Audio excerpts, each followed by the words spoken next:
Bonjour tout le monde, je souhaite que vous soyez très en forme et en bonne santé. Alors je commence par me présenter, je suis Asma Amdouni, femme marocaine et docteur en médecine générale. Je suis très intéressée par l'accompagnement des adolescents sur les réseaux sociaux et puisque je suis généraliste, donc automatiquement on travaille sur les maladies chroniques et sur toutes les causes et toutes les étiologies responsables de ces maladies chroniques. C'est-à-dire qu'en médecine 5 étoiles, on traite les causes, on travaille d'une façon intelligente, on n'est pas là pour prescrire des médicaments et donner des pilules et des comprimés. Ok. La médecine 5 étoiles, c'est une médecine où le praticien doit absolument avoir une idée claire, nette, détaillée et sûre de tout ce qui pourrait engendrer ou entraîner ou être responsable de l'apparition ou de l'exacerbation d'une pathologie. D'accord? Alors toujours dans le cadre de la prévention des maladies chroniques liées au stress, quand je dis stress, c'est-à-dire adrénaline, cortisol, c'est-à-dire hypertension artérielle, c'est-à-dire diabète, c'est-à-dire anxiété, insomnie, colère et tout ce qui va avec, c'est-à-dire un simple,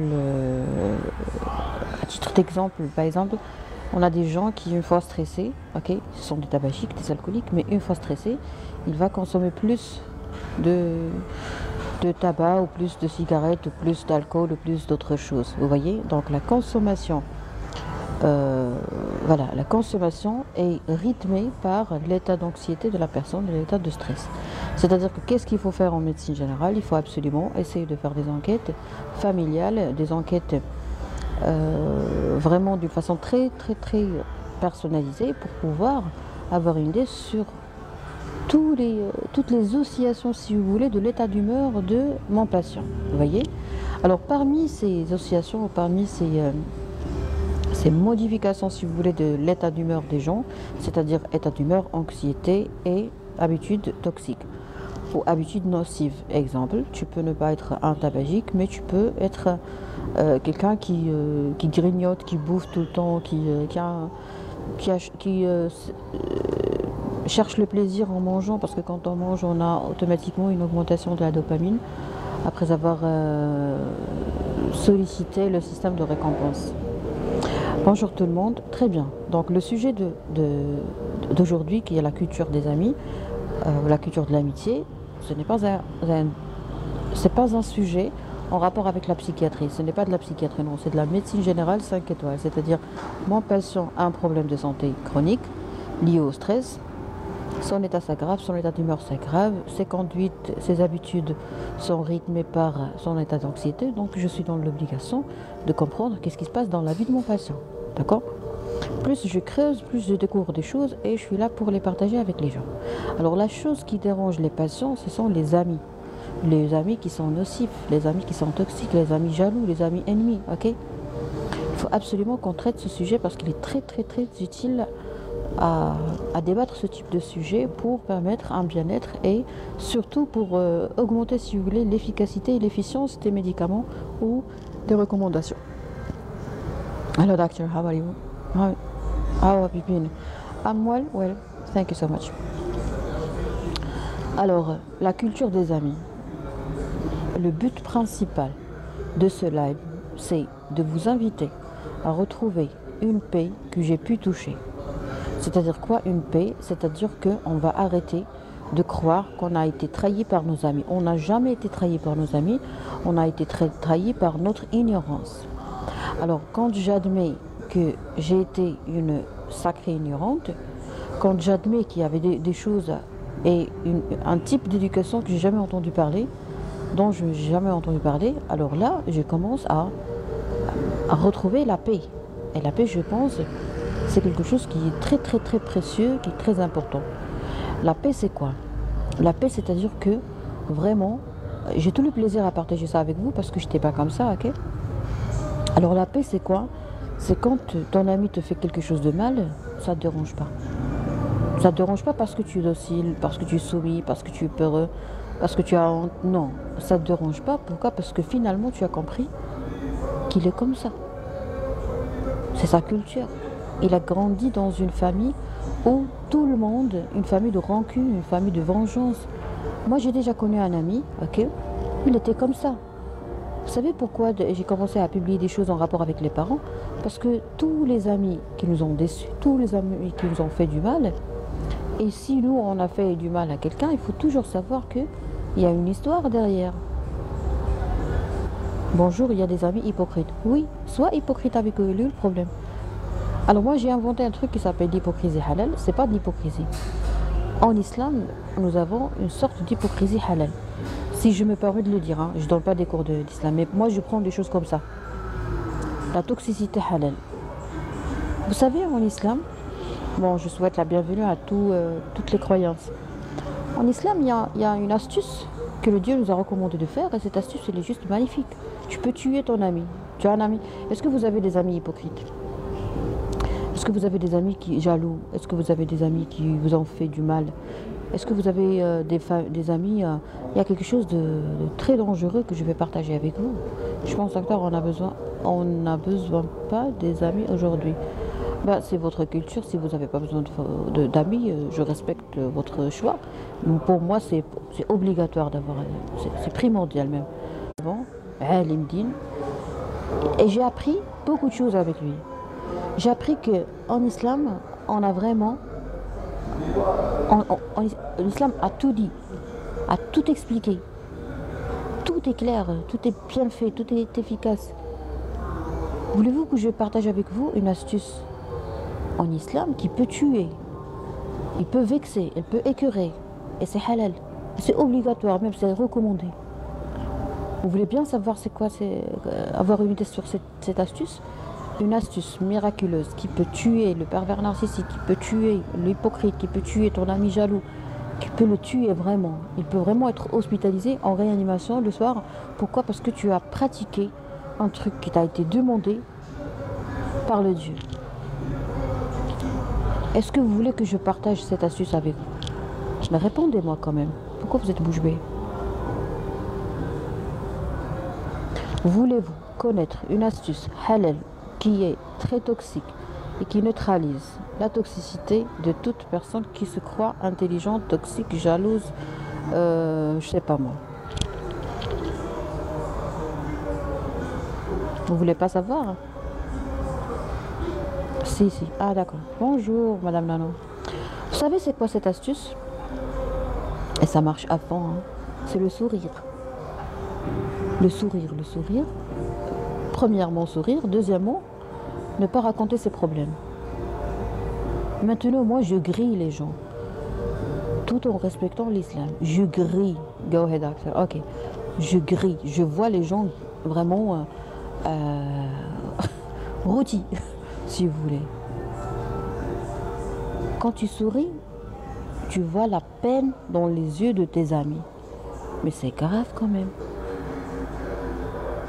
Ignorer. Non, ignorer ça tue, mais tu peux très bien les enterrer. Enterrer un jaloux sans même savoir qu'il est un jaloux, c'est par le sourire.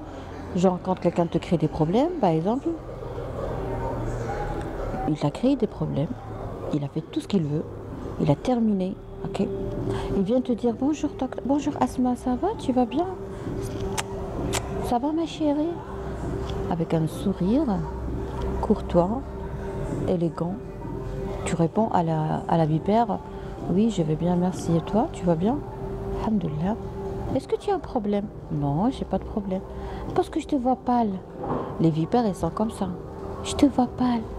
Je vois que tu es dérangé. Ah non, parce que j'ai pas bien dormi hier. J'étais en train de regarder un film. Ah, d'accord.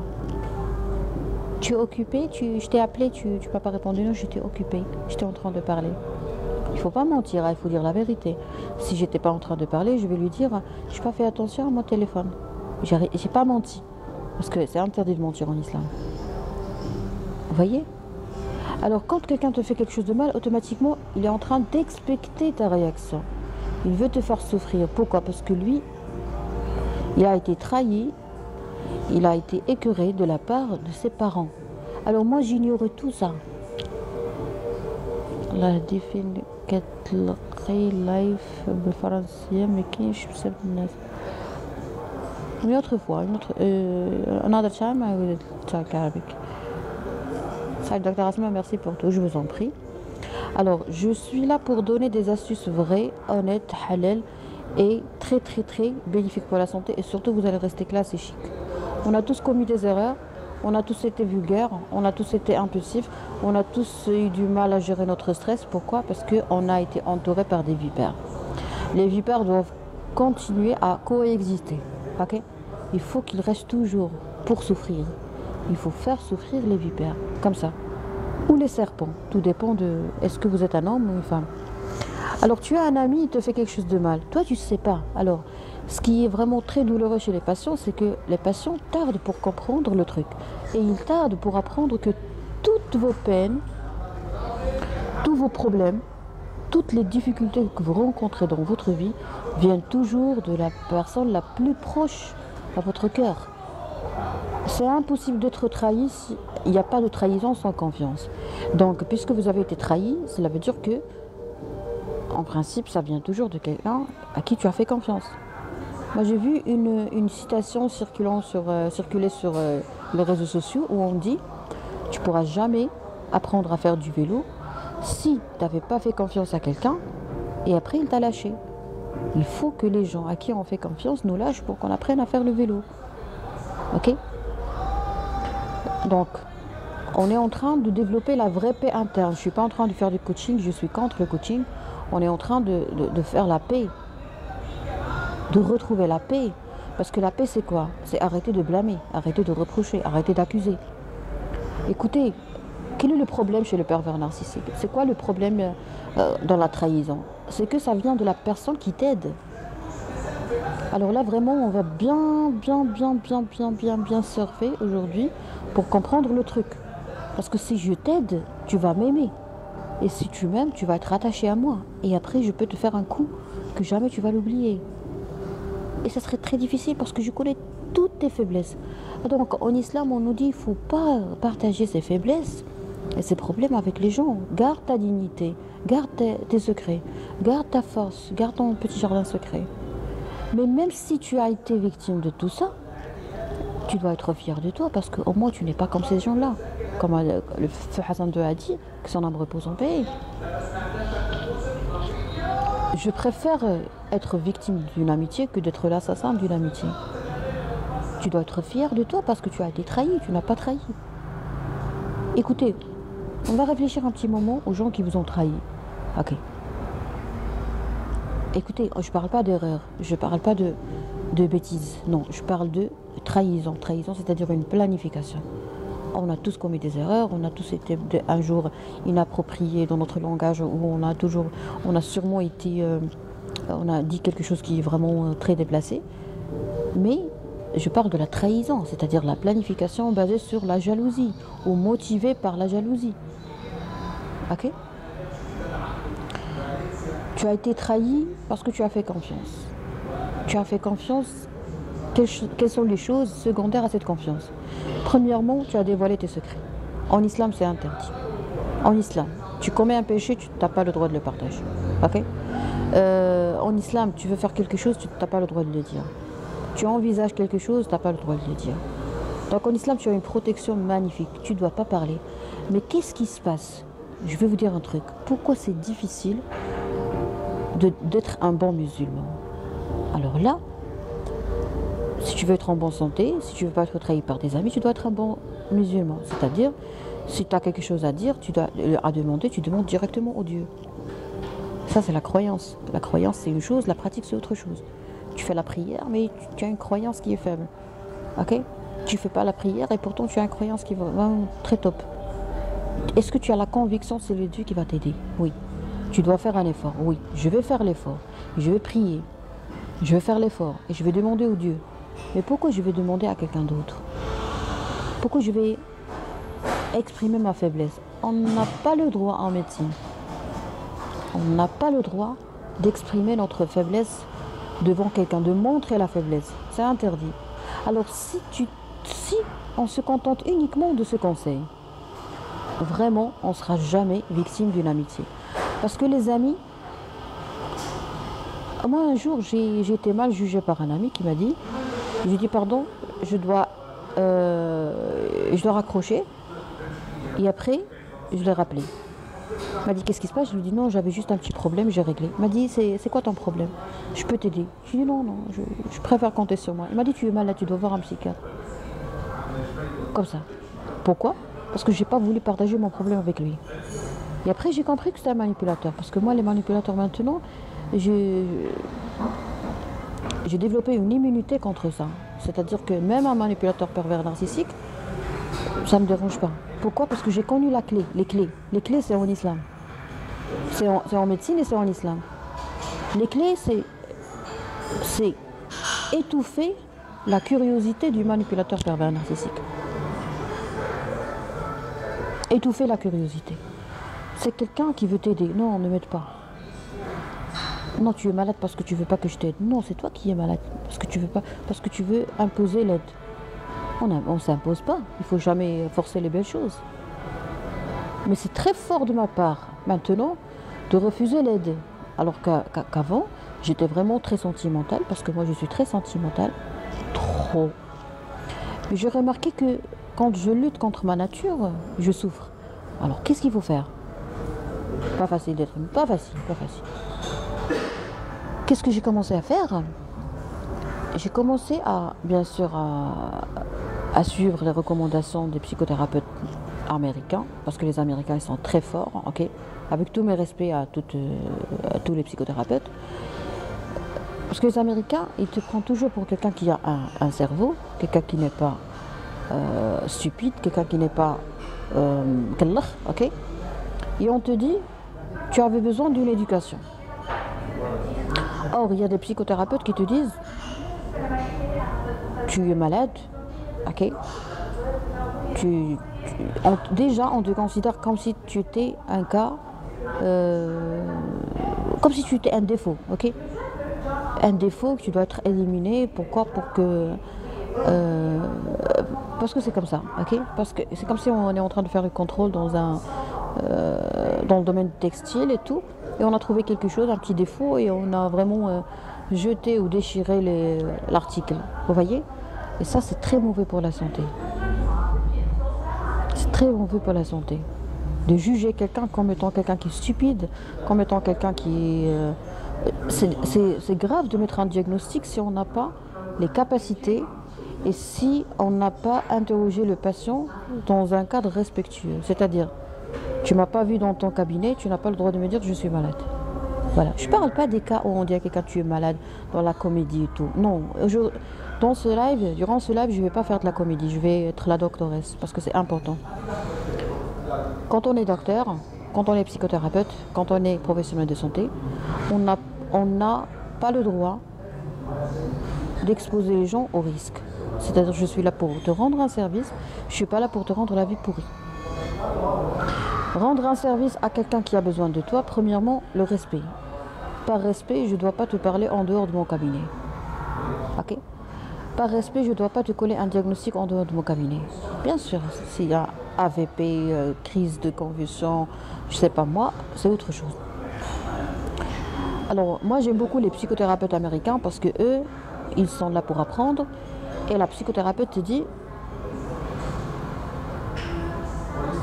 j'apprends, c'est le patient, ça m'a été dit par les professeurs en médecine, je l'aime beaucoup, j'aime beaucoup mes professeurs en médecine, de médecine. Tous les professeurs, en principe, disent que on apprend des patients. Un jour, il y avait un professeur, je pense, je ne me rappelle pas très bien, de chirurgie viscérale. Il nous a dit,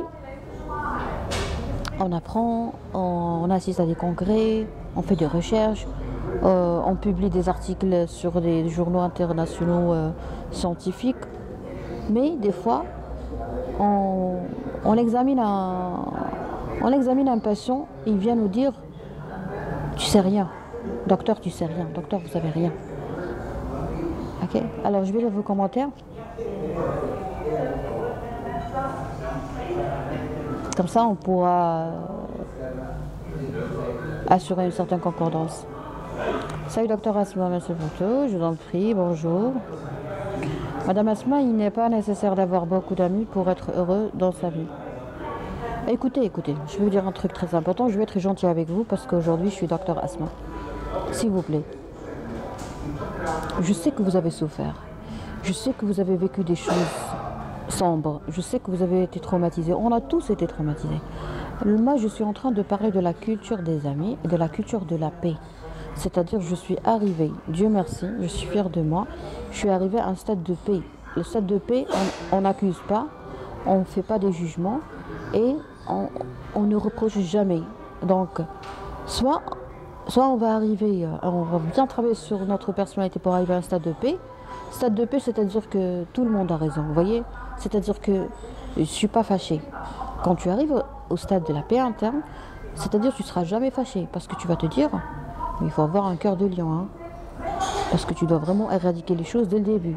Genre, moi aujourd'hui, j'ai arrêté une amitié d'une façon, pas une amitié, mais là, ok, un dérangement, ok, amical, d'une façon très très très étanche, poliment. Il faut avoir le cœur d'un lion pour dire, je n'admets pas ça. Et quand la personne essaie de te manipuler, tu dois être capable de démasquer, de neutraliser, de dire non à la manipulation. Et si quelqu'un essaie de te manipuler, il faut le prendre pour un serpent. On ne joue pas avec les serpents.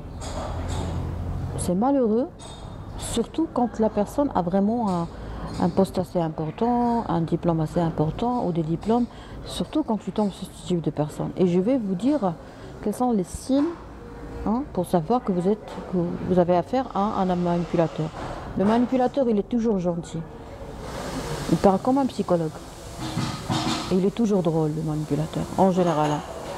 Alors, vous voyez, donc s'il vous plaît, je vous prie de bien vouloir garder toute la négativité que vous avez dans votre cœur, vous la gardez dans votre cœur, ok? Et si vous avez besoin de dégager la négativité que vous avez et tout ce qui est sombre dans votre cœur, vous avez le droit, mais dans le cabinet d'un médecin psychiatre.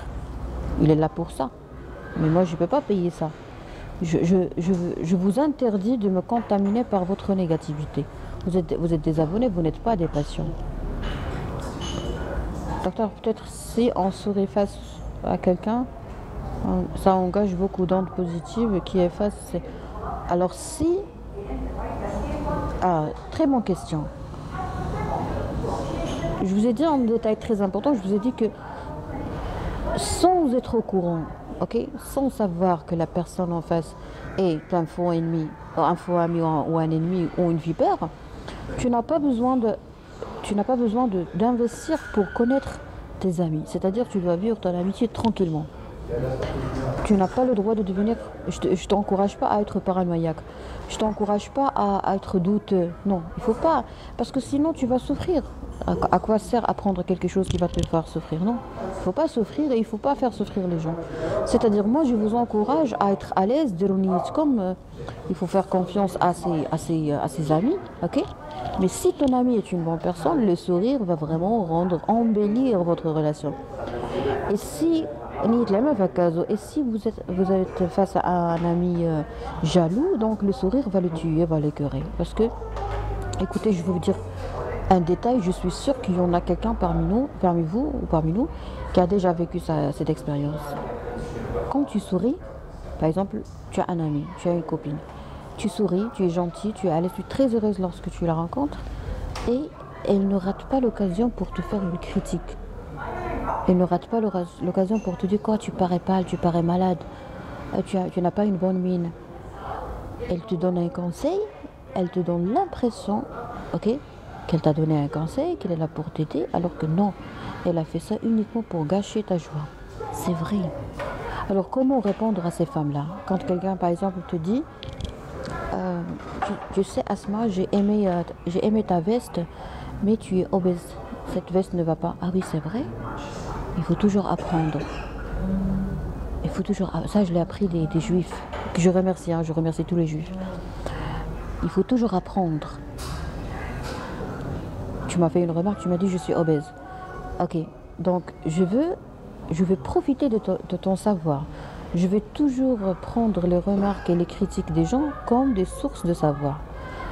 Alors là, qu'est-ce que je vais faire? Je vais tirer profit de ton savoir, parce que tu t'es engagé, c'est toi qui as fait la remarque, donc tu sais très bien. Et puisque toi, tu as l'intention de me faire du mal, tu as l'intention de me vexer, tu as l'intention de m'empêcher de me sentir heureuse parce que j'ai mis une veste que j'aime, alors à ce moment-là, tu vas bien investir dans l'explication parce que tu veux me persuader. Je vais utiliser la mauvaise intention de mon amie jalouse pour qu'elle me donne plus d'informations. Et je vais utiliser ces informations pour moi. Ok? C'est-à-dire, je vais lui dire, oui, on peut faire du sport ensemble. Donc, je vais vraiment utiliser mon ennemi. Il faut utiliser les ennemis. Oui, on peut faire le sport ensemble, on peut faire de la marche. Est-ce que tu as des recettes? Ok? C'est-à-dire, je peux vivre avec un ennemi. Coexister. C'est comme si je vais la prendre pour une flore commensale. Une flore commensale, ce sont un ensemble de germes, de bactéries par exemple, qui sont là et qui sont très utiles pour nous. Ok, si tu es une bactérie, mais tu me protèges. Vous voyez? Vivre avec les ennemis, c'est merveilleux. Vivre avec les manipulateurs, c'est merveilleux. Mais attention, c'est pas facile. Si tu le fais, moi je parle de moi. Je parle pas de toi. Alors toi, si tu veux arriver à ce stade, tu dois soit passer par des épreuves et bien les analyser grâce à des psychothérapeutes, soit que c'est une culture que tu as appris à un bas âge. Moi, à un bas âge, j'ai jamais rencontré des gens aussi toxiques que les gens que j'ai rencontrés à l'âge adulte, vraiment. Parce que ma famille m'a protégée. Dieu merci. Tout à fait d'accord avec vous, docteur. Merci. Effectivement, je viens d'être choquée par un geste provenant de mon frère. Écoutez, si vous avez été choqué par votre frère, c'est-à-dire que vos parents ont été toxiques. Pour moi, c'est 1 pour 1. 1 plus 1 est égal à 2. Parce qu'un frère, normalement, il doit être éduqué pour aider, pour bien traiter son frère et tout. Mais qu'est-ce qui se passe? Nous avons un problème de confiance en soi, nous avons un problème de peur d'abandon, nous avons un problème de dire non. Donc quand les enfants sont petits, quand les enfants sont au stade adolescent, adulte, même adulte, ils s'aiment entre eux. Ok, les frères et sœurs, ils s'aiment entre eux. Mais une fois ils se marient, alors nous avons le mari le frère qui laisse tomber son frère. Pourquoi? Parce qu'il ne peut pas dire non à sa femme. Nous avons également la frustration. Par exemple, ta femme te dit, il faut traiter ta femme. Déjà, quand tu te mêles, madame, quand vous voulez mêler des affaires des frères et sœurs, alors là, vraiment, je pense que c'est très malheureux de voir des familles comme ça. Écoutez, je pense qu'au Maroc, principalement au Maroc, il faut absolument faire une année blanche pour ce qui est du mariage et se faire soigner. Parce qu'il y a tout le monde qui se mêle des affaires de tout le monde. Alors, revenons à un point très important. Vous avez été choqué par votre frère. Il faut vraiment analyser beaucoup de choses. Il avait une vie avant de se marier et après, il a eu une autre vie. Je suis désolée, monsieur, mais je viens de vous dire exactement, plus précisément, gardez votre négativité pour vous. On est en train de parler de l'amitié et vous êtes choqué par votre frère et vous êtes là pour le contaminer. Vous êtes très contaminant. S'il vous plaît, madame la modératrice, vous bloquez ce monsieur. Faites une consultation chez votre médecin psychiatre et parlez de votre frère parce que le problème, votre choc, ok, ou votre conflit avec votre frère risque de contaminer le live. Vous n'avez pas le droit de changer de sujet, on parle des amis. Bel après-midi, docteur, merci. Pas facile d'être musulman, oui. 99% de nos échecs, en général, viennent tout simplement de parler de nos intentions avec les autres. Ben oui. Il y a un hadith, je vais le dire en arabe. Il faut être discret. Tu veux faire quelque chose, tu dois le faire tranquillement. Mais moi, quand je pose ça à mes patients diabétiques, par exemple, elle me dit, docteur, je ne peux pas parce que quand je cache quelque chose, je suis critiquée. Alors, des musulmans qui critiquent des musulmans parce qu'ils ont gardé quelque chose de merveilleux, un projet bénéfique, positif, bon, il a le droit de garder ça secret, parce que l'islam a dit ça. Alors pourquoi tu es critiqué par un autre musulman? Parce que l'autre musulman est malade ou hypocrite. Donc qu'est-ce qu'il faut faire? Est-ce que tu vas suivre ton prophète ou est-ce que tu vas suivre l'hypocrite? Bien sûr, tu dois suivre le prophète. Mais ça, c'est une culture, attention, c'est une culture. Donc avant d'être en amitié avec quelqu'un, je pense que c'est très important de jeter un coup d'œil, s'il vous plaît. Si vous voulez, il faut absolument faire un effort pour avoir une idée sur la culture de la personne. Il y a des familles qui font tout sans dire. Il y a des familles qui font tout.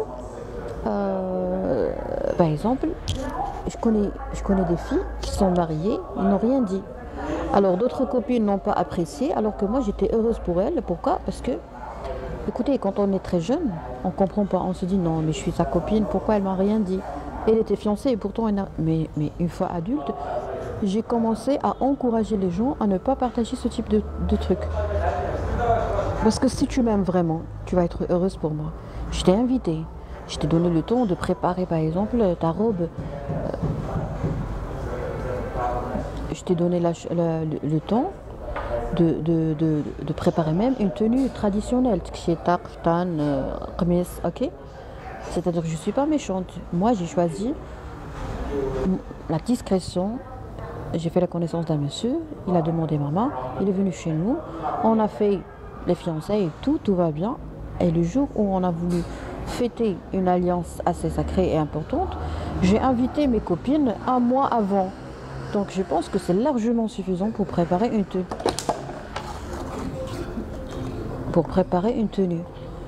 C'est largement suffisant pour préparer. J'ai eu un réflexe vraiment de la salle de karaté. Un réflexe comme si j'allais... C'est pas facile de faire les arts martiaux parce que tu deviens vraiment dangereux. Vous voyez? Donc c'est une culture. Alors, écoutez. N'hésitez pas à mettre fin poliment, gentiment, doucement à une relation où il n'y a pas d'entente. L'entente et le respect, c'est la clé du bien-être. Tu me dis non, j'ai une bonne intention. Écoutez, gardez votre bonne intention pour vous. Voilà. Alors, qu'on garde notre bonne intention pour vous, c'est pas suffisant. C'est pas suffisant d'avoir une bonne intention. Parce que tu as une bonne intention, mais tu n'as pas la même culture que moi. Je te cache quelque chose. Je t'ai rien caché en fait, parce que je n'ai pas partagé quelque chose avec toi, ok? Tu me dis, non, tu es malhonnête parce que moi je partage tout avec toi et toi tu partages rien. Ça veut dire quoi? Ça veut dire que je suis obligée. Ça veut dire que c'est un contrat. Ça veut dire que c'est... Non. Et en plus, je veux vous dire quelque chose de très intelligent. Le manipulateur pervers narcissique, le manipulateur, la copine jalouse, le copain jaloux, les mauvaises personnes, vous savez qu'est-ce qu'ils font? Ils sont très spontanés, ils sont très drôles, ils partagent tout, ils te racontent tout, mais on ne te raconte pas l'essentiel. Est-ce que vous avez déjà vécu ça?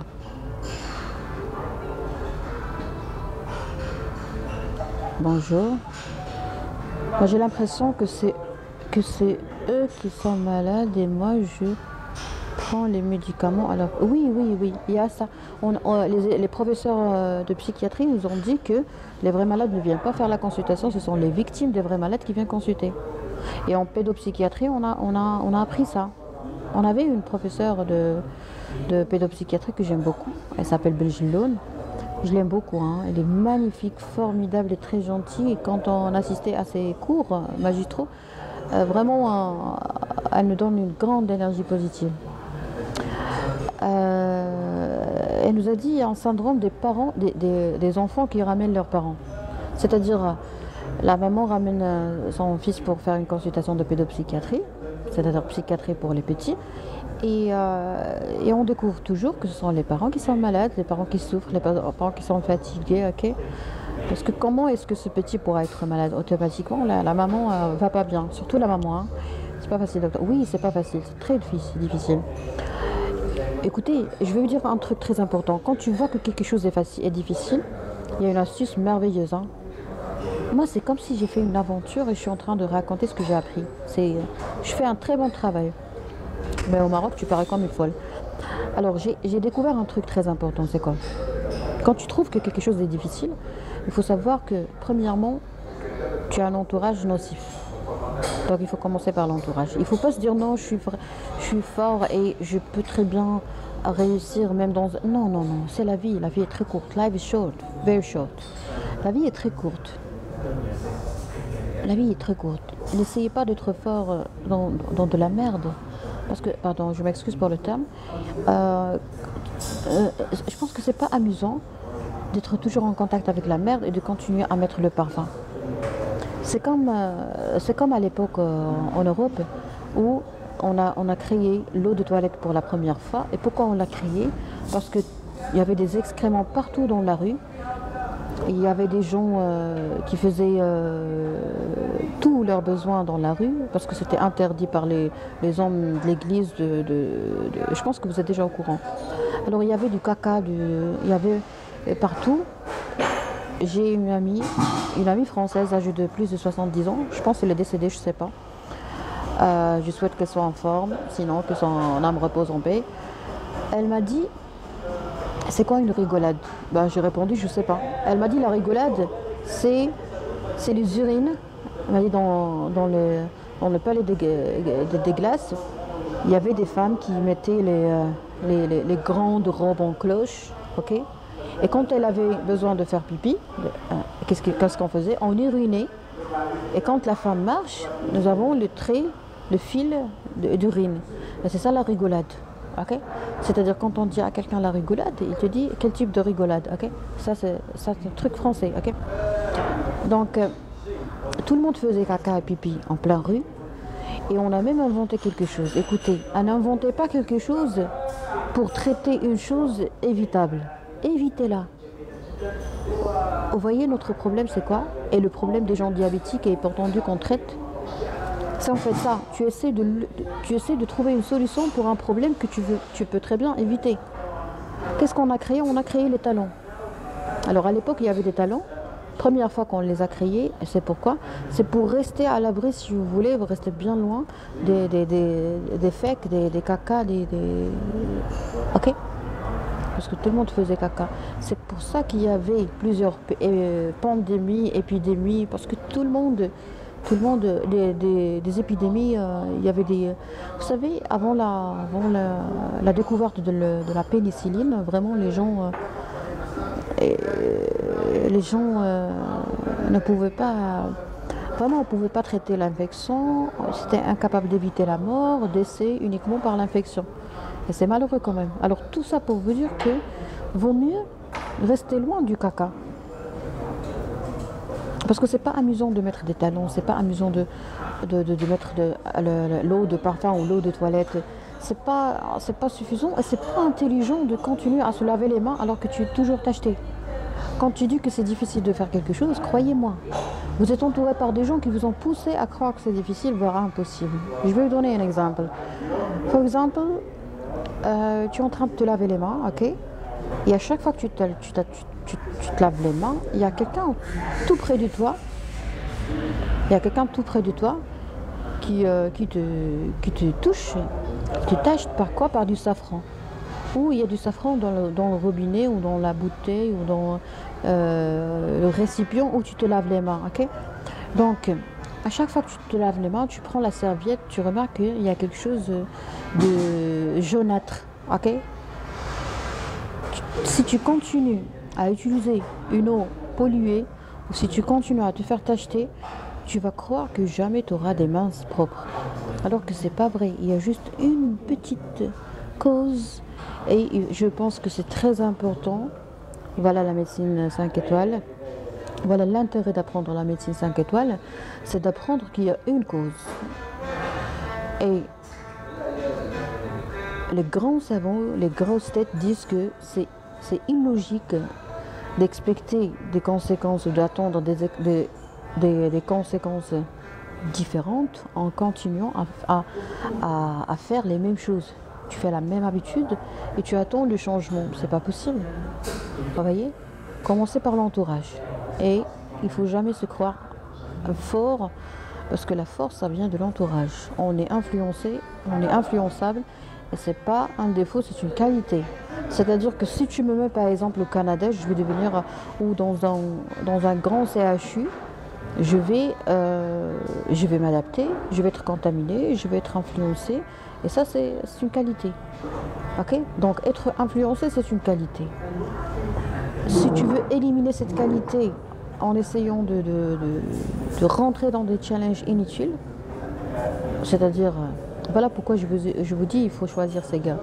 Quand tu te dis, non, je suis un homme de défi, je suis une femme de défi, qu'est-ce que je vais faire? Je vais réussir, même si je suis entourée par des idiots. Non. Si tu veux rester un idiot, fréquente les idiots. Tu as la moyenne des personnes que tu rencontres, que tu fréquentes. Alors, vous avez le choix. En bref, madame, mieux avoir un chien copain que d'avoir un copain chien. Bonne fin de journée. Alors, vous bloquez, monsieur Hassan, s'il vous plaît. Monsieur, je ne suis pas en train de parler des chiens. Ok? Et en bref, on ne le dit pas en médecine générale. En médecine générale, on ne s'arrête pas. On ne s'arrête jamais. On travaille, on cherche. En médecine, les gens scientifiques, les gens qui aiment la recherche et tout, ils sont comme moi, ils sont curieux. Il n'y a pas de en bref. Parce que ce que je suis en train de dire maintenant, je peux très bien les changer demain. Ok? Pourquoi? Parce que je vais continuer à chercher. Vous voulez en bref, vous êtes les gens qui veulent faire l'éjaculation rapide. Je m'excuse, hein, je vais vous donner un exemple très concret. En bref, c'est un mot utilisé par les gens qui ont un problème d'érection rapide.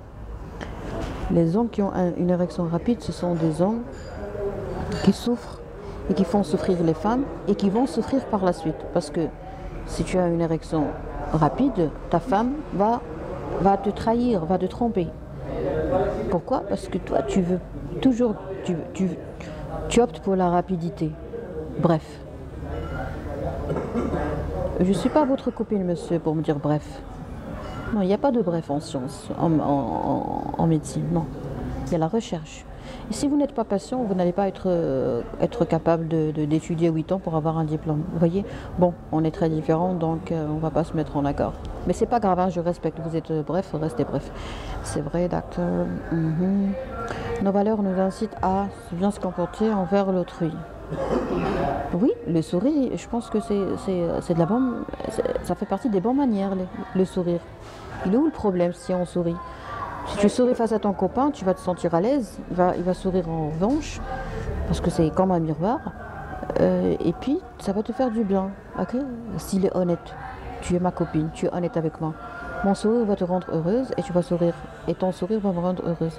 Donc moi, je serai gagnante. Et toi aussi, si tu es une bonne personne. Maintenant, si tu es une mauvaise personne, ça va te faire souffrir. Allez-y. Allahumma barik wa zid fi dalik. Les critiques jalouses souvent reflètent les insécurités de l'autre personne. Oui, bravo, monsieur Issam. Alors, quand la personne te fait une critique par jalousie, qu'est-ce qu'il faut faire? Il faut jamais prendre les choses de façon personnelle. Ça, c'est quelque chose que je savais, mais je ne pouvais pas le faire. Et c'est grâce à la vie, grâce aux épreuves, que j'ai compris. Comment ça, ne pas prendre les choses d'une façon personnelle? Il faut être égoïste. C'est-à-dire, tu es en train de m'insulter, ok. Tu es en train d'emballer ton insulte ou ta tentative de me ridiculiser, ok. Mais il y a quelque chose de positif, parce que si moi je suis négative, je suis inférieure, c'est-à-dire qu'il y a quelque chose de supérieur. Tu me dis, je dois maigrir ou je dois perdre du poids, ok, c'est-à-dire qu'il y a quelque chose de merveilleux. Alors montre-moi comment. Si tu n'as pas de réponse, tu vas te sentir ridiculisé. Donc tu vas faire un effort pour me montrer que tu as raison. Ok, montre-moi. Et je vais profiter de ça. Profiter de ton savoir. Il est où le problème? Oui, effectivement. Oui, oui. Alors, docteur. Can a regular human being changed or changed? Bon, when changed his behavior level from to me to by me.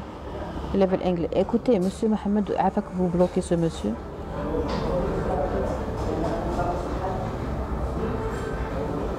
Je n'ai pas compris votre anglais, ok? Il y a beaucoup de fautes d'orthographe et c'est pas notre sujet aujourd'hui. Et vous voulez juste attirer l'attention des gens vers vous. Donc je vous invite à parler, à solliciter un professeur d'anglais, ok? Parce que moi je donne pas des cours d'anglais.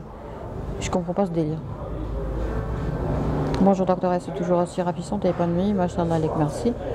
Bonjour mon professeur. Je suis pas professeur. Ibn al-Maghreb, je suis pas professeur, monsieur. Détrompez-vous. Et je parle pas en privé non plus. Ne parlez pas avec les gens privés parce que c'est pas moi.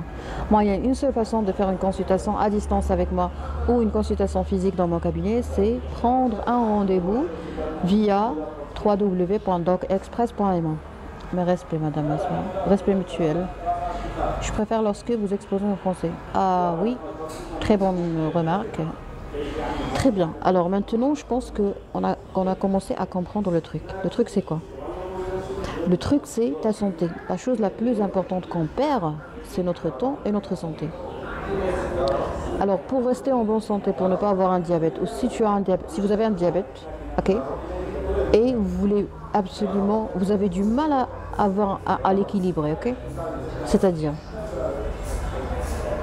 moi j'ai remarqué un truc dont je suis fière dans ma pratique professionnelle, c'est que quand je vois un diabétique qui a passé 10 ans de diabète, de traitement,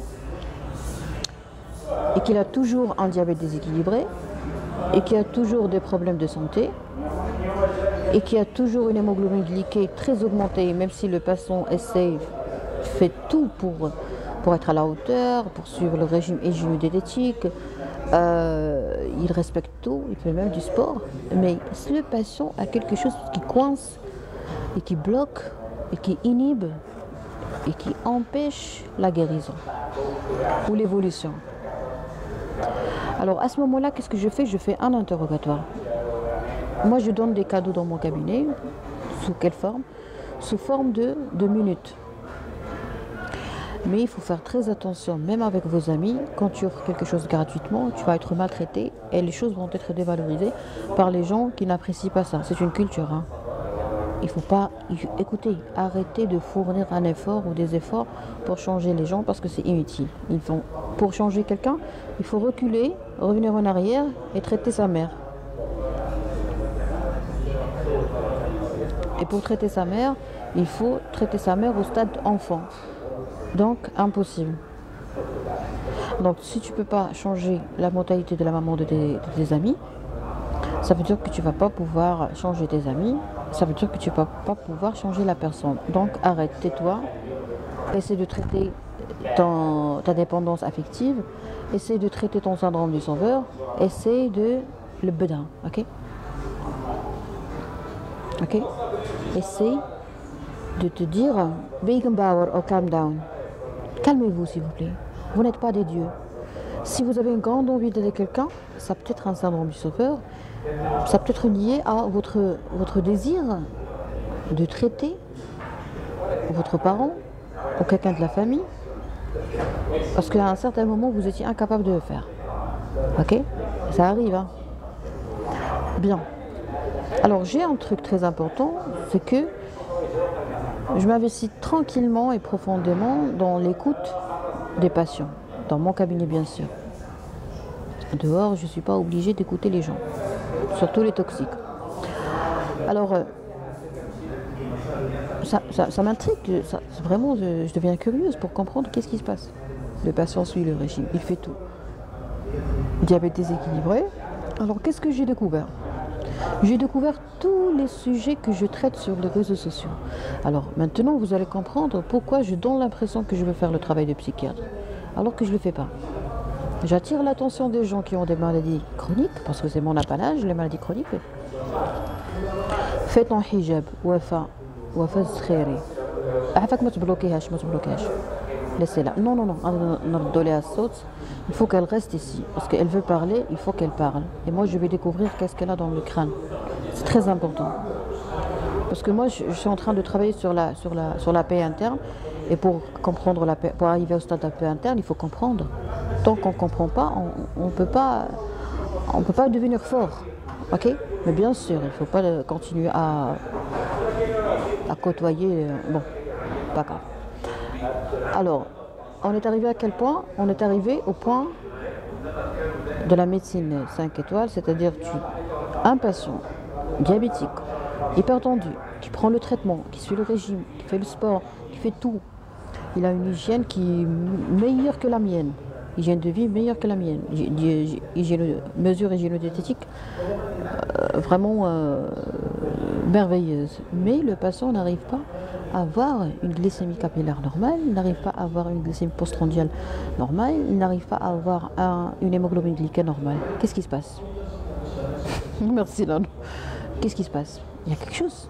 Il y a quelque chose qui ne va pas. Il y a quelque chose qui ne va pas. Parce qu'en médecine, on te dit, si vous êtes diabétique, on te donne un traitement. Et si ça ne marche pas, on te donnera un autre médecin. Alors on a tout donné, ça ne marche pas. On fait le test, on trouve que vous n'avez pas un problème rénal. Qu'est-ce qui ne va pas? Alors, qu'est-ce qui ne va pas en diabète et en hypertension artérielle et en beaucoup d'autres maladies? C'est une grande question. Ok? Exemple, la qualité de sommeil. Qu'est-ce que vous avez? J'espère que vous allez bien. Oh, un petit accident.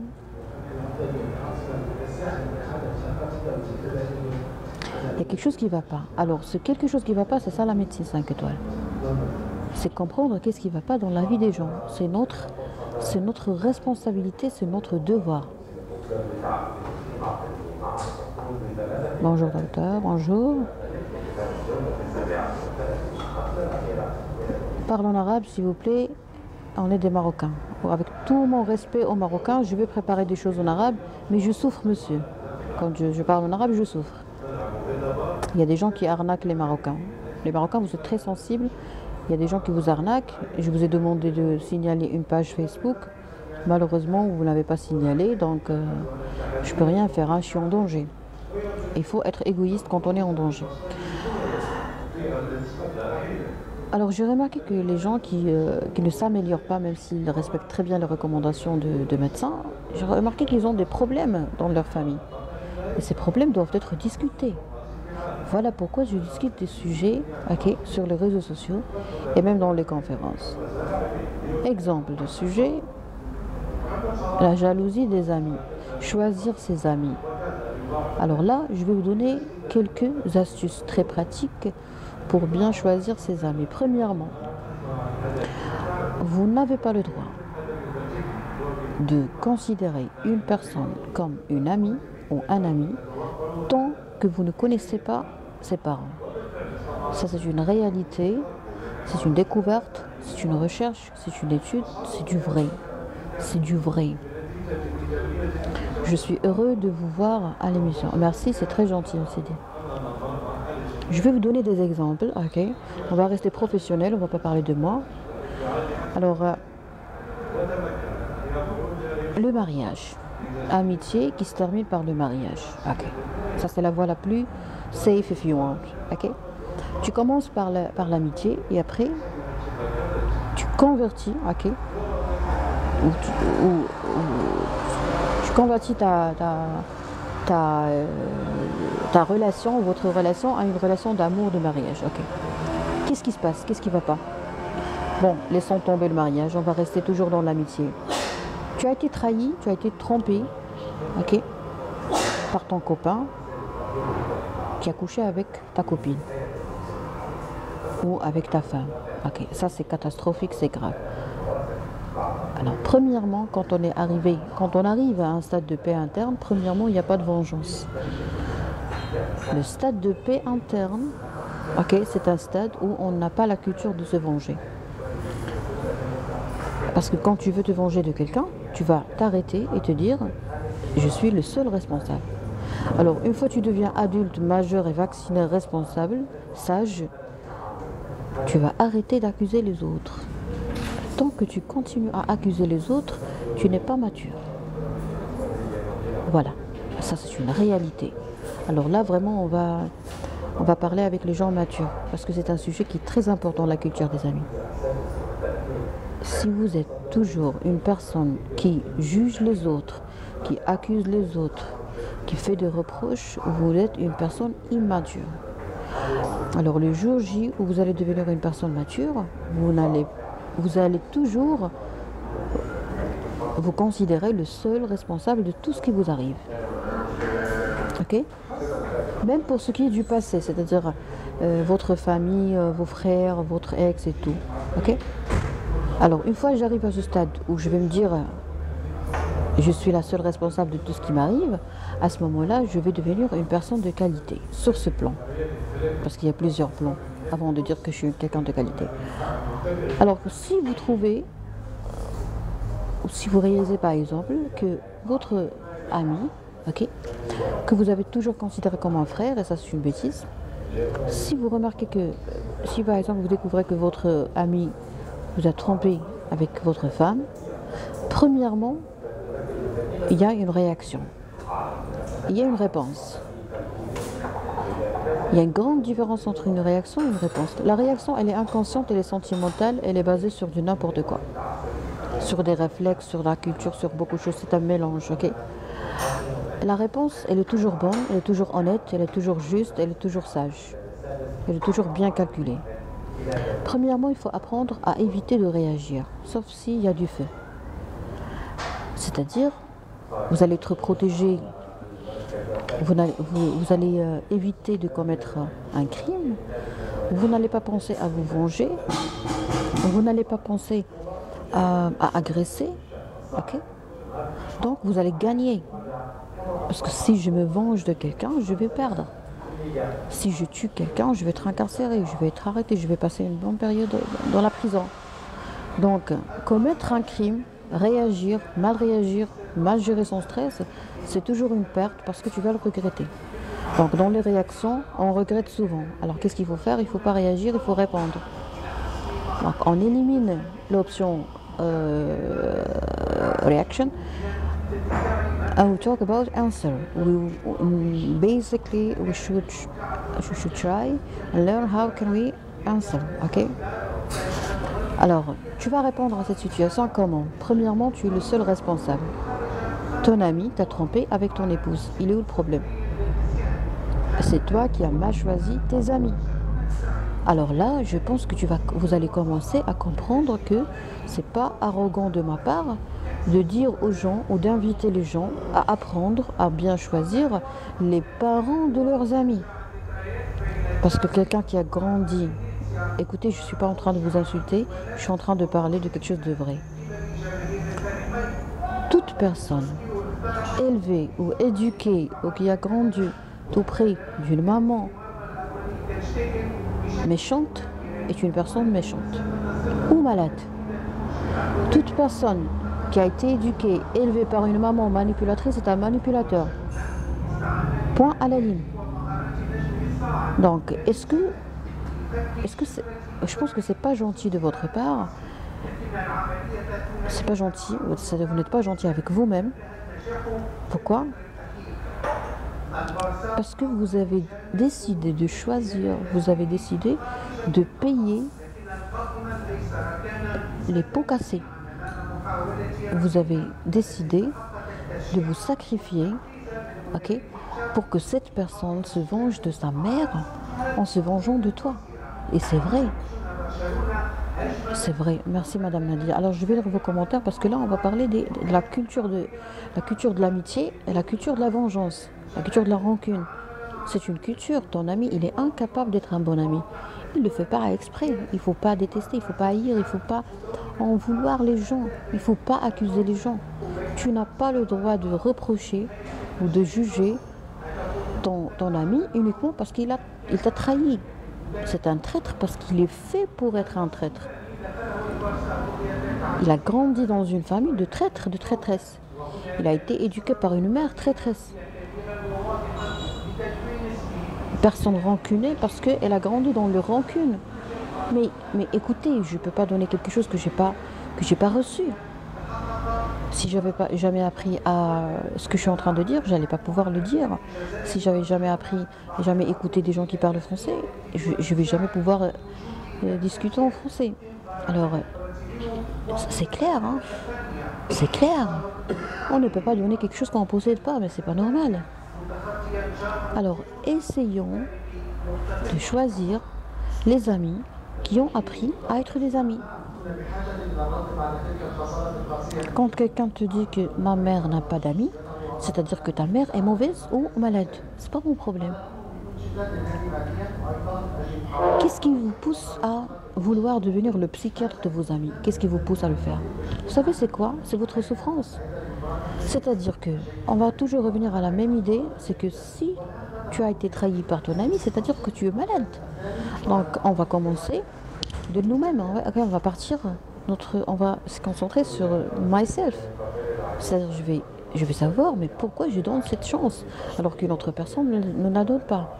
Moi, actuellement en 2024, ça n'a rien à voir avec moi en mai 2023. Moi, maintenant, j'ai vraiment un cœur de lion. C'est-à-dire, je te vois, tu me dis, je veux devenir ton ami. Non, je ne peux pas devenir ton ami. Que tu sois une femme, un homme ou un pédir, comme a dit Jamel Debbouze, ça ne m'intéresse pas. Tu vas déposer une demande, une candidature d'amitié. Je ne suis pas pressée. Et si tu es pressée, c'est non. Ça, je l'ai lu dans un livre de pédopsychiatrie de poche. Un chapitre qui s'appelle « Mon enfant a du mal à dire non ». Et on m'a donné les astuces. J'ai compris le truc, mais après, c'est les épreuves de la vie qui m'ont permis de bien comprendre le truc. Parce que des fois, on comprend quelque chose, mais on a besoin de le comprendre autrement. Vous savez qu'est-ce qu'ils ont écrit dans ces livres? Tu as du mal à dire non à quelqu'un. Il t'a dit, si tu es épuisé, tu dis non. Gentiment, bien sûr. Si quelqu'un te demande quelque chose d'illégal, tu dis non. Hier, il y avait un faux ami qui m'a dit, Asma, s'il te plaît, j'ai besoin d'un certificat antédaté. Je lui dis non, il me dit non, c'est pas grave. Je lui dis non. Non. No. Nine. I don't want. La أريد لا أستطيع لا يمكنني. Dis-toi, méchante. J'ai commencé à trouver tout le plaisir à dire non à toute personne qui me demande quelque chose d'interdit. Avant, je disais toujours non, je faisais jamais ce qu'on me demande, mais vraiment ça me faisait souffrir de dire à la personne je peux pas. Maintenant, je suis capable de te dire quelque chose qui va te vexer et ça ne m'intéresse pas, mais toujours dans le respect et la politesse. Ok? Tu me demandes quelque chose qui est interdit par la loi parce que tu es un ennemi. Donc hier il était un ami, maintenant je le prends pour un ennemi. Voilà, il faut être étanche, pas de deuxième session. C'est la médecine qui dit ça, c'est la loi qui dit ça. Parce que c'est interdit de donner un certificat antédaté. Donc vous avez demandé quelque chose d'interdit, d'illégal parce que vous êtes un ennemi. Moi ça ne m'intéresse pas que tu sois illégal. Non, non, vous êtes un professeur. Donc automatiquement vous n'avez pas un problème de manque de savoir. Ok? Vous n'avez pas un problème d'ignorance. Vous savez très bien que ce que vous avez demandé est interdit. Okay. Et en plus, vous êtes toujours en contact avec d'autres médecins et vous n'avez pas osé demander à ces médecins. Ce sont vos amis. Pourquoi? Parce que vous êtes une mauvaise personne. Vous et les gens qui vous ont envoyé. Alors, il faut dire non. Il faut retirer, savoir retirer. Toi, hier, tu étais un ami, tu m'as demandé quelque chose d'illégal. Ça a été dit par des professionnels de santé psychique. Ils te disent, tu ne peux pas dire non à quelqu'un. Voici les cas où tu n'as pas le droit d'hésiter. Tu es épuisé, tu dis non. Tu veux pas, tu dis non. On te demande quelque chose d'illégal, tu dis non. Et en plus, on t'a dit quelque chose de merveilleux. On t'a dit, il faut préparer deux listes. Attention, attention, attention, attention. L'éducation, c'est un trésor. La culture des amis, ok. Il y a d'autres cultures qui précèdent normalement, qui doivent être prises en charge bien avant l'amitié. Vous savez, dans ce livre, on t'a dit, pour t'aider à dire non, mais c'est magique, hein. Les Américains, ils sont très forts. On t'a dit, il faut avoir une liste des choses que tu aimes, et une liste des choses que tu détestes. Donc, si la personne te demande quelque chose qui fait partie de la liste que tu détestes, tu dois dire non. Et tu ne dois pas te sentir coupable après. Et tu ne dois pas souffrir après. Et tu n'as pas le droit de te culpabiliser après. Et si jamais quelqu'un essaie de te culpabiliser, c'est un manipulateur. Tu me manipules, je te manipule. Je suis manipulé, je suis de moucher. Ok? Alors, quelle est la liste des choses que tu n'aimes pas? Exemple, je vais vous dire, par exemple, qu'est-ce que j'aime pas. J'aime pas qu'on me demande de rajouter un médicament dans une liste. Sur une ordonnance. J'aime pas. C'est illégal. Non, ça c'est illégal. Il y a une différence entre ce qui est interdit par la loi et ce qui est... J'aime pas les mensonges. Tu me mens une seule fois, tu n'as pas une deuxième chance. Pour moi, mentir, c'est égal à... C'est synonyme de tuer. Tu es un assassin pour moi. Pourquoi? Parce que tu m'as menti. Je t'ai pas embarrassé. Je t'ai pas demandé quelque chose je t'ai pas bousculé, je t'ai pas vraiment poussé à mentir. Pourquoi tu m'as menti? Parce que tu es un menteur. Tu es un menteur, je t'aime pas, je vais pas t'aimer. Je serai incapable de t'aimer et je te donnerai jamais une deuxième chance. Pire que ça, si votre mère est une menteuse, jamais je vous ferai confiance. Parce que soit tu es malade, soit vous êtes comme votre mère. C'est clair. C'est clair, ok? Je peux pas, j'hésite pas. C'est ça la confiance en soi. C'est passer par des moments de manque de confiance en soi et après tu vas arriver à la confiance en soi. Donc si tu passes par des moments difficiles où tu as perdu la confiance en soi, il faut savoir que tu es sur la bonne voie. Tu avais un problème d'ignorance. Tu ignorais l'éducation.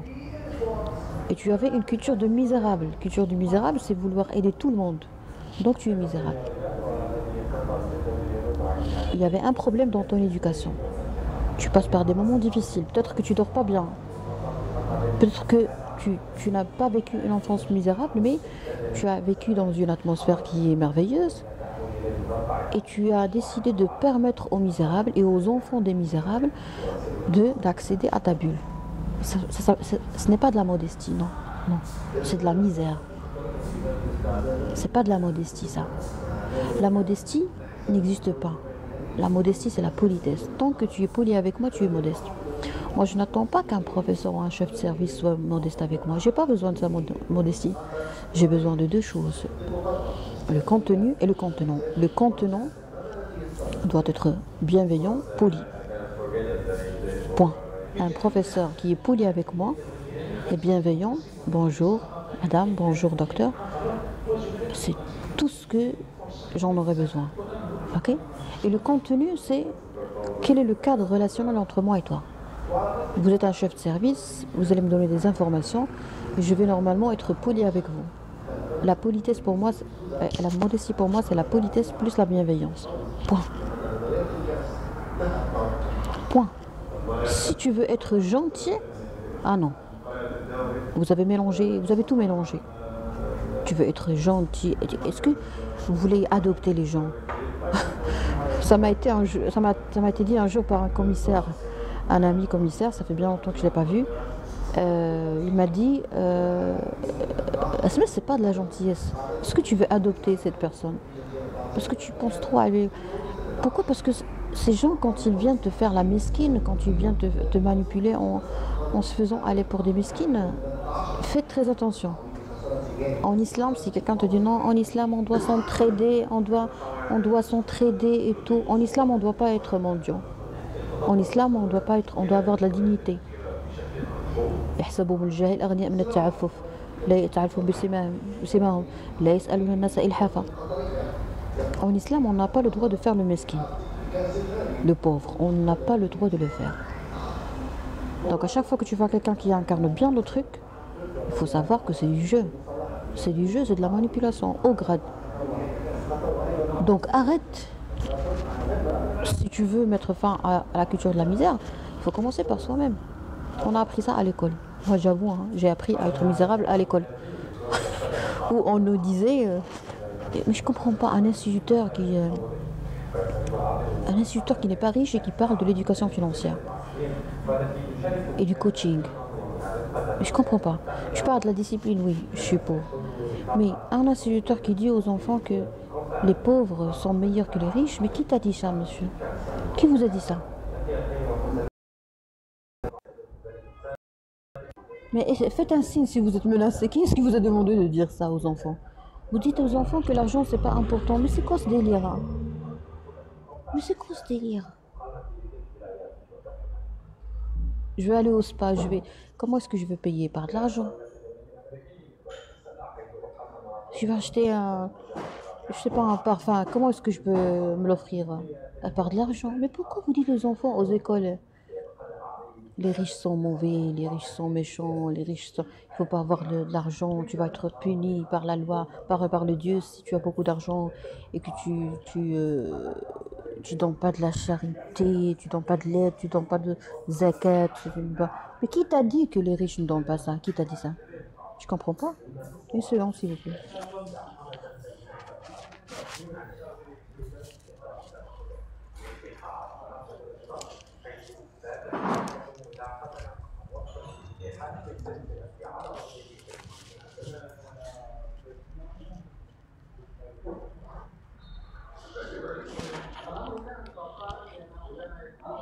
Alors, je vais lire vos commentaires, parce que c'est gentil de lire les commentaires des gens.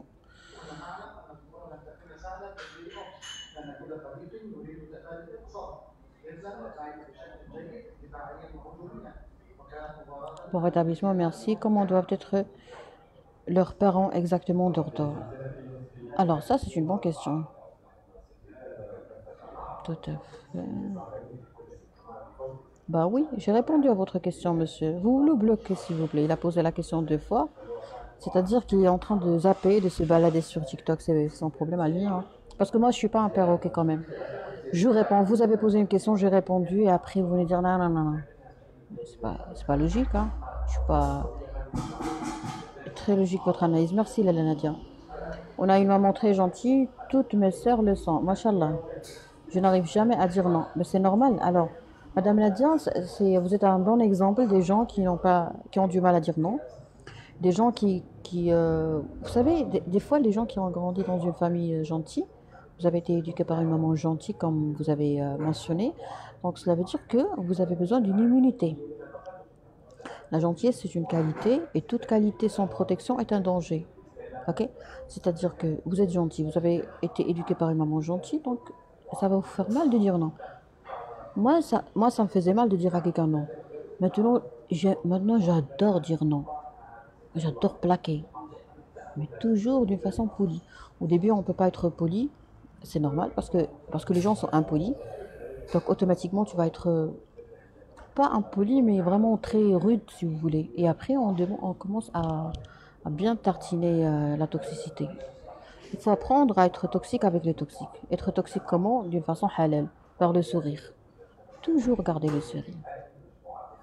Il y a un proverbe marocain qui dit avance l'aime, repose-toi. Sabaq al-mim tartah. Non, non. Sabaq al-mim tartah, c'est autre chose. C'est-à-dire tu dis non à tout. Non, je ne suis pas d'accord. Dire non à tout, non. C'est-à-dire qu'on est malade. Mais il y a des gens à qui on doit tout faire pour eux, parce que ce sont des gens qui méritent, ce sont des amis. Et il y a des gens finalement qui ne méritent pas. Il faut être sélectif. Salut ma chérie. Je n'aime pas que les femmes me disent ma chérie. Je suis désolée, hein, mais je suis comme ça. Parce qu'un jour, il y avait une misérable lesbienne qui est venue d'Agadir jusqu'à Boujdour. Toute la police de Boujdour savent très bien qu'il y avait un scandale et n'a pas voulu partir. Et après, elle a voulu déposer plainte contre moi uniquement parce que j'ai pas pris son argent et tout. Elle a déposé une bonne somme d'argent sur mon bureau. Et c'était dégoûtant et dégueulasse. Et moi, je suis dégoûtée par toutes les femmes qui me disent gérer sur les réseaux sociaux parce que, à cause de cette lesbienne. Ok, ça m'intéresse pas, vous êtes une bonne personne, vous m'avez envoyé une fleur. J'ai pas besoin de vos fleurs, Madame Nzha, je suis désolée. J'ai pas besoin d'argent. Je fais TikTok tranquillement parce que je suis une bonne personne et je travaille, c'est mon travail. Ne m'envoyez pas d'argent, ne m'envoyez pas de cadeaux, ne m'envoyez pas de fleurs et ne me dites pas chérie. Je suis pas votre chérie. Vous devez vous marier avec un homme et il faut dire chérie à cet homme-là. Je suis désolée, hein. J'étais comme vous, je prenais les choses d'une façon très normale. J'étais normale. Je croyais que tout le monde était normal comme moi. Mais le jour J où une lesbienne est venue d'Agadir jusqu'à Boujdour, et même le chef, le chef de la police, et tout le monde est au courant à Boujdour, tout le monde. La gendarmerie, la police, les journalistes, les faux journalistes de Boujdour, tout le monde. Et quand on leur pose la question, qu'est-ce que vous voulez, ils disent, non,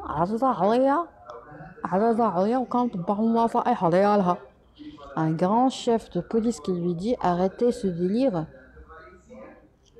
C'est quoi ça? Alors une fois j'ai compris que les lesbiennes peuvent se déplacer depuis Agadir jusqu'à Boujdour pour embêter une influenceuse, j'ai commencé à détester que les femmes me disent chérie. Je ne suis pas votre chérie. Cordialement. Je suis scientifique, science expérimentale. J'expérimente, je tire une leçon. Quelque chose que je n'ai pas vu, je ne le juge pas, je ne le prends pas au sérieux. Ça, je l'ai vécu. Et j'ai galéré au commissariat ici. Non, à l'école, les enfants apprennent les bonnes habitudes. Ya Nabi, salam ala- Il y a Monsieur Omar qui a dit qu'à l'école, on apprend les bonnes habitudes. J'ai dit que dans les écoles, il y a des instituteurs qui enseignent la culture des misérables. Et cette culture est responsable du diabète. Exemple, tu dis à quelqu'un, l'argent n'est pas important.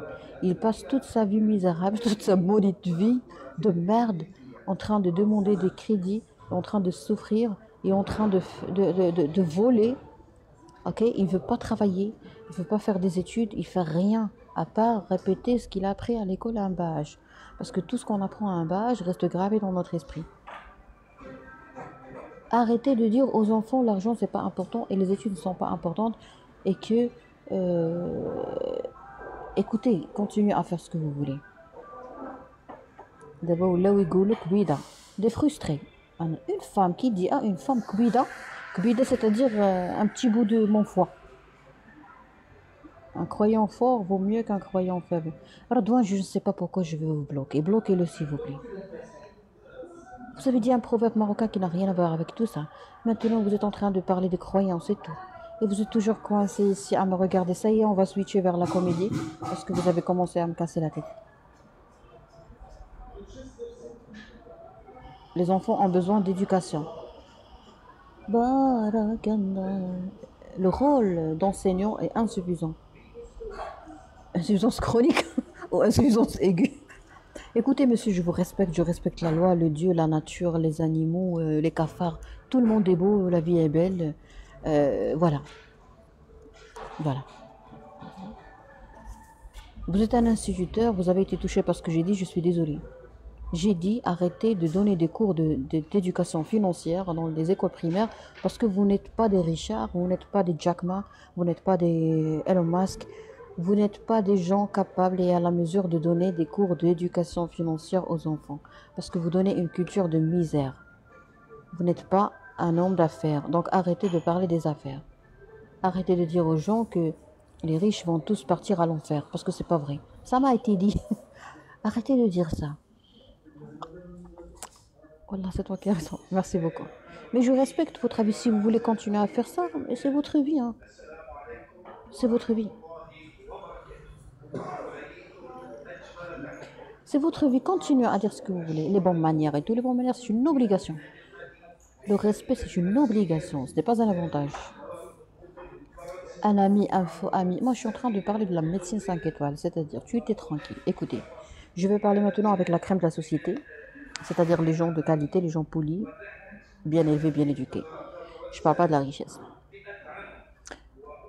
Chers patients ou chers abonnés de qualité, si vous êtes une personne gentille, qui a été éduquée par une maman gentille, si vous avez grandi dans une famille respectueuse, vous n'avez pas le droit de permettre aux gens étrangers de devenir des amis tant que vous n'avez pas une idée sur leur éducation et sur le niveau socioculturel de leur maman ou de la personne qui a pris en charge ou qui a pris soin de cet enfant, de cette personne au stade enfant. Si vous n'êtes pas d'accord avec moi, cela veut dire que vous êtes une personne qui a bien mérité la souffrance. Et la souffrance en médecine se traduit par une augmentation de stress, augmentation d'hormones de stress, cortisol et adrénaline, et par la souffrance, par les cancers, par les troubles hormonaux. Ok? T'es gravement malade. Et l'apostrophe, vous l'avez oublié à Tatamalil. خليها ما غاديش تدوي. Nisrine est gravement malade. Vous avez été touchée, Madame Nisrine. J'ai dit que les gens de qualité ne doivent pas permettre aux gens de devenir leurs amis tant qu'ils n'ont pas la certitude, ok, que les parents de cette personne sont des gens de qualité. Est-ce que j'ai tort?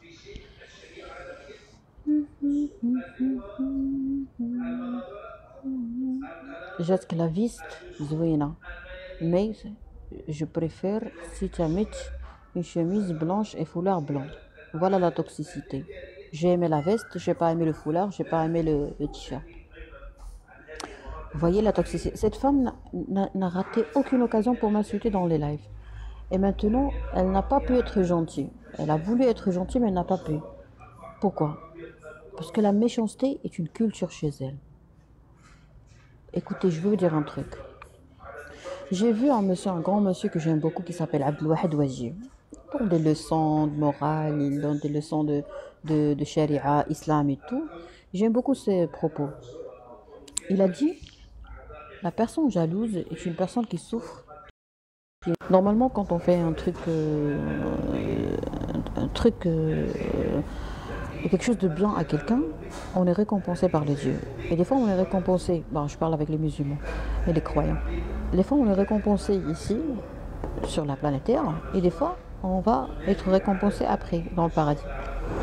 Et quand on fait quelque chose de mal à quelqu'un, on peut être puni, maintenant ou ultérieurement. Alors, il a dit que la personne jalouse hypocrite, un ami jaloux hypocrite, il souffre à partir du moment où il a décidé d'être jaloux. Pourquoi? Parce qu'il est en train de te parler, il est en train de sourire, il est en train de... Voilà pourquoi je vous dis que le sourire en islam, c'est une arme à double tranchant. C'est-à-dire que tu peux l'utiliser pour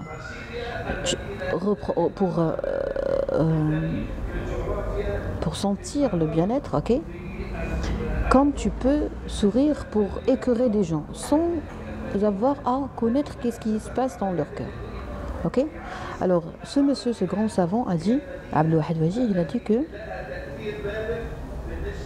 ton ami hypocrite jaloux, qui t'aime pas, il est puni à partir du moment où il a décidé d'être jaloux. Pourquoi? Parce qu'il est jaloux et il est hypocrite. Donc, il souffre quand il te voit heureux et il souffre davantage. Oui, il souffre de l'intérieur. Il souffre davantage quand il est obligé d'être hypocrite. Pourquoi? Parce que il t'aime pas et il est obligé de lui dire ah oui, j'ai aimé ta veste, mais j'ai pas aimé le foulard. C'est pas mon problème, madame. Je peux même mettre un string ici, ok? Je peux mettre quelque chose d'autre.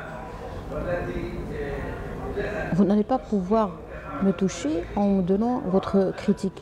Est-ce que vous êtes une grande styliste pour donner une critique sur ma façon de m'habiller? Non. Est-ce que vous êtes une grande personne dans le monde de la mode? Est-ce que vous êtes Giorgio Armani? Non. Donc, calm down. Les critiques, c'est un monde. J'ai fait une recherche sur ce point-là et je suis capable de vous donner des astuces en or qui valent vraiment diamant. Expensive advice, ok? L'ami jaloux, hypocrite, souffre. Faites-le souffrir. Comment? En restant poli. En répondant poliment à ses critiques. En répondant, en souriant. Restez toujours souriant. Restez toujours bien portant, en forme. Ayez de bonnes habitudes. Prenez soin de votre santé. Ok? Et faites-le souffrir. Il est jaloux, hypocrite. C'est impossible de le reconnaître. Donc, qu'est-ce qu'il faut faire? Laissez-le souffrir. Tu n'as pas besoin de te venger d'un hypocrite jaloux. Tu n'as pas besoin de le faire. Parce que même s'il t'arrive quelque chose de mal, et ça va lui faire du plaisir, après tu vas te mettre debout. Ok? You get up. Ok? Et après, qu'est-ce qui va se passer? Oh non, c'est ma tablette qui s'est éteinte.